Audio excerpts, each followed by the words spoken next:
रायगढ़ जिले के दौरे के दौरान पनवेल में एक बैठक में उद्धव ठाकरे ने मावल लोकसभा क्षेत्र के लिए पिंपरी चिंचवड के पूर्व महापौर संजय वाघेरे के नाम की घोषणा की, जिसके बाद वाघेरे ने निर्वाचन क्षेत्र में जोर शोर से प्रचार करना शुरू कर दिया है।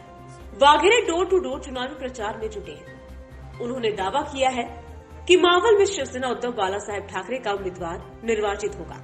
वाघेरे ने यह भी दावा किया है कि अगर महागठबंधन में कोई भी उम्मीदवार कमल के निशान पर खड़ा होता है तो इससे कोई फर्क नहीं पड़ेगा, उल्टा उनकी जीत और आसान हो जाएगी, क्योंकि भाजपा से लोग महंगाई और बेरोजगारी के मुद्दे पर परेशान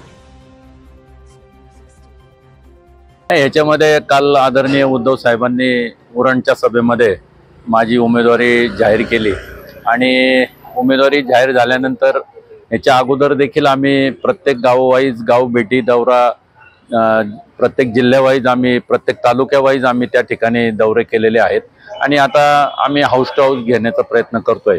जेवढं शक्य होईल तेवढ्या ठिकाणी आम्ही हाऊस टू हाऊस घेण्याचा प्रयत्न करतोय आणि इथून पुढच्या काळामध्ये निश्चितच हा मतदारसंघ या मतदारसंघाची जी परंपरा राहिलेली आहे हा मतदारसंघ शिवसेनेचा आहे आणि नक्कीच या 24च्या इलेक्शन मध्ये देखील शिवसेना उद्धव बाळासाहेब ठाकरे या गटाचा खासदार म्हणून त्या ठिकाणी मी निवडून येईल याची खात्री मला आहे। मला नाही वाटत काय आव्हान राहील, जर कमळाच्या चिन्हावर जर आला तर उलट आणखीन सोपं होईल, कारण की भाजपच्या बद्दल जेवढी नाराजी आज देशामध्ये आहे आणि नाराजीच्या माध्यमातून लोक त्या ठिकाणी मतदानाच्या माध्यमातून निश्चितच शिवसेनेला मतदान करतील अशी खात्री मला आहे।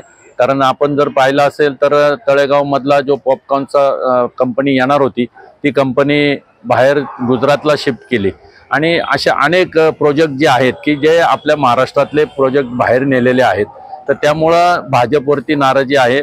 आपल्या महाराष्ट्रात नव्हे तर देशामध्ये बेरोजगारीचा प्रश्न आहे, महागाईचा प्रश्न आहे, शेतकऱ्यांचा प्रश्न आहे, कामगारांचा प्रश्न आहे, तर असे अनेक प्रश्न यामध्ये असल्यामुळे भाजपवरती अतिशय नाराजी आहे। ही सुप्त लाट अशी आहे की भाजप विरुद्ध आज आलेली आहे आणि निश्चितच त्याचा फायदा आम्हाला त्या ठिकाणी मिळेल अशी खात्री आहे।